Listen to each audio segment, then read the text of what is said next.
And they say we need more black mayors and black lawyers. I say we need more black John Mayers and win Grammys for singing songs about our daughters, because we are caught in a culture of defeatism, worshiping victims and martyrs. We are not victims, but victors, so we but witness or honor.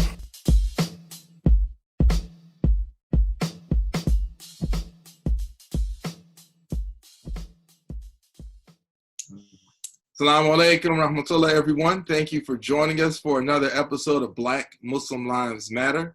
Today we're remembering Dr. King Jr. and his message, the unadulterated version. I'm Imam Muhammad Abdul-Jami. Joined with me today is Brother Mustafa Carroll. If you don't know, he's the former executive director of CARE, the Houston chapter, and he's currently a consultant for CARE DFW. Brother Mustafa Carroll, assalamu alaikum. Walaikum salam wa rahmatullah. All right, let's get right into it. Dr. King is known and has been embraced in America as a symbol of peace, a symbol of racial harmony, a motivation for us to be a colorblind society. But is that really a fair depiction of him? Is this the box that he really belonged in? And this is what we want to discuss here today. It's my position that Dr. King has really been kind of reduced to, because of what he's famously said. I have a dream that one day people will be judged by the, not by the color of their skin, but by the content of their character, which is a great goal and vision. However, I submit that Dr. King, in his day and age, was considered a radical. But not only that, in this day and age, his same philosophy and teachings and what he was really working for, his message would be considered a radical message as well. I want to play you a clip. This is the last speech that he gave 4 days before he was assassinated. But if a man doesn't have a job or an income, he has neither life nor liberty, and the possibility for the pursuit of happiness. He merely exists. The question is whether America will do it. There's nothing new about poverty. What is new is that we now have the techniques and the resources to get rid of poverty. The real question is whether we have the will. When I say he was a radical in his time and he would be a radical in this time, this is a man who pushed for a universal basic income. Mm-hmm. He pushed for universal health care. He was pushing for livable wages, redistribution of wealth, anti-militarism. Mm-hmm. So my question to you is, has his image been so commercialized, if you will, that his message is completely lost? Yeah, well, definitely it's been commercialized, and definitely people have taken parts and pieces of it that are palatable for everybody. You know, when you hear someone say, I want to be judged by the content of my character, not the color of my skin, that's a lovely message for people to get. It's nothing wrong with it in and of itself.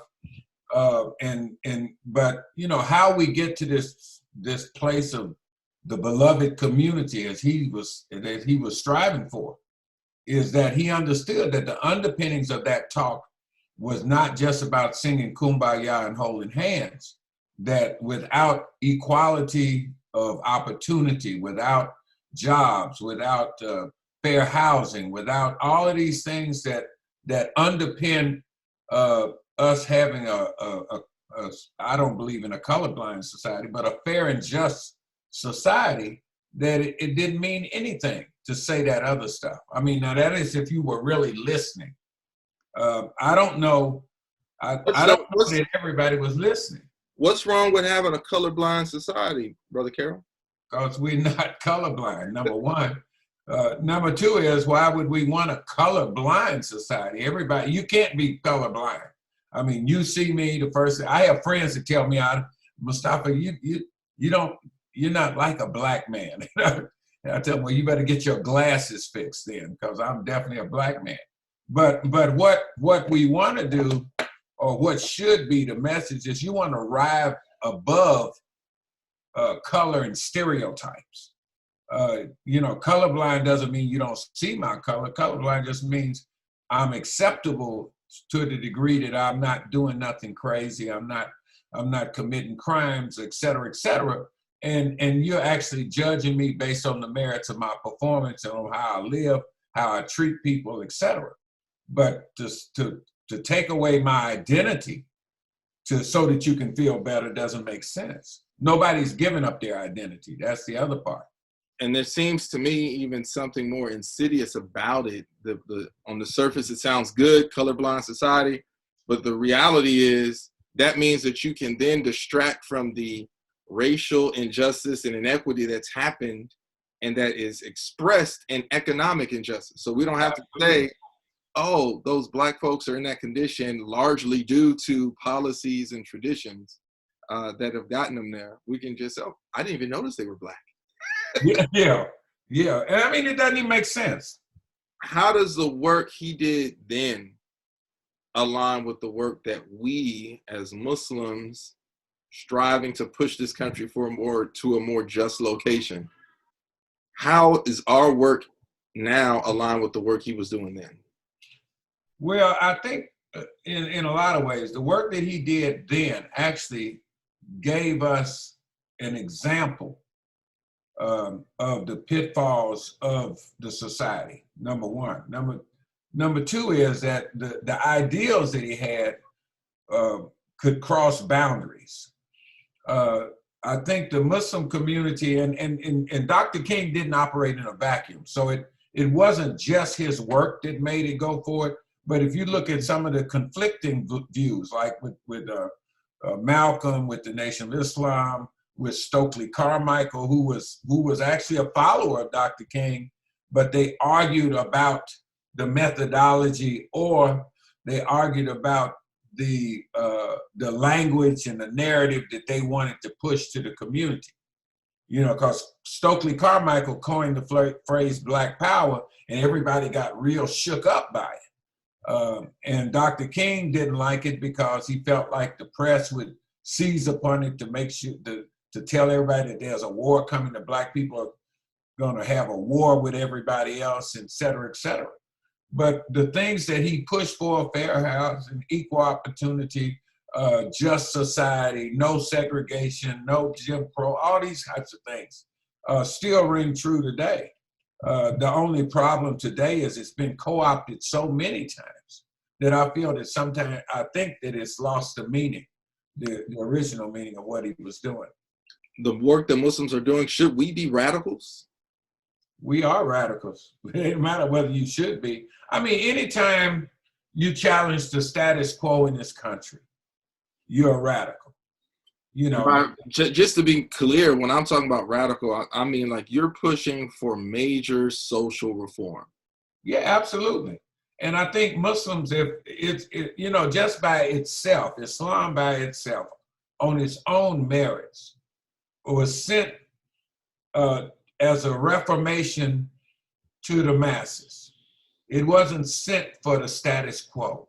It was sent to help the poor, the wretched, the you know, wayfarer, etc. It wasn't supposed to be a religion, just like Christianity. I don't believe. If you look at even the history of Isa alayhi salam, everything he was doing was radical. I mean, he'd go in the temple and turned over the tables. They were gambling and stuff. You know, Islam was sent for justice. It wasn't just sent for us to sit down and pray 5 times a day and have mishwak and wear kufis and this type of thing. It was sent for reformation of society, for individual reformation. So yeah. So we need to shake things up, is what you're saying. That's what I'm hearing. That? We need to be shaking things up. We need to shake it. I mean, we're going to shake it up. If you look, for example, you know, this society, America is a great place in a lot of ways. Here's the great thing about it. You had a freedom to do and say things that you can't do probably any other place in the world. All right. You can have redress. You can choose what religion you want to be in to a point. But you had a freedom to deny stuff. Like, you know, just think about it. People stop drinking according to their belief. That's a major overhaul. That's dangerous in this society because there's so much money in it. If we decide to stop usury, any of those things are radical things to discontinue. You would upset the financial banking system. Oh, you'd upset everything. Anything that we do as Muslims, just by the way that we live, is radical. Is there something particular that Muslim activists we can learn from Dr. King today as we struggle to really continue this fight for a just society? Well, look, Muslims have to learn to be, I think the thing that I get from Dr. King and from other activists in them early years is the perseverance that they had, the focus that they had, the courage that they had. I don't want to say that Muslims have none of that, but I think a significant number of our community doesn't have those qualities, or they don't exhibit those qualities. They don't have the courage to stand up for what's right. They'll roll over for almost anything right now just for money. So we can learn perseverance, we can learn courage, we can learn stick-to-itiveness that these folks had, and we can learn that, you know, how unity really comes about.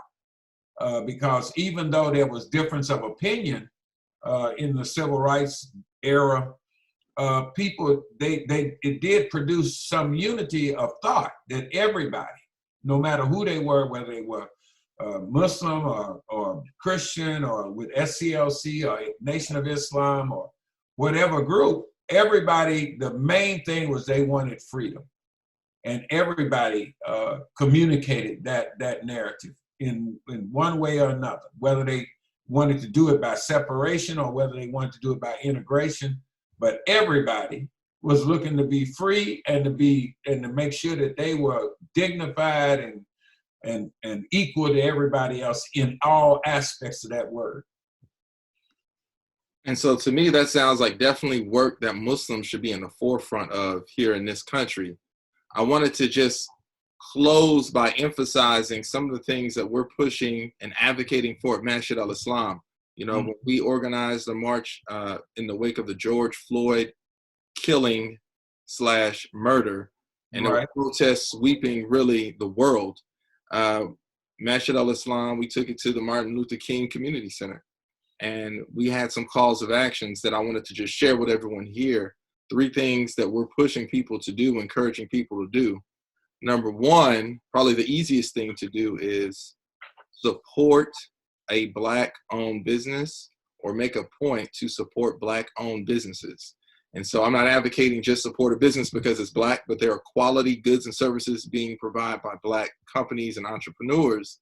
And make a point to find out who they are, where they are. The second thing is a major issue is always been police brutality. And so if you're talking about the police force, that's not happening at the federal or the state level, that's happening locally.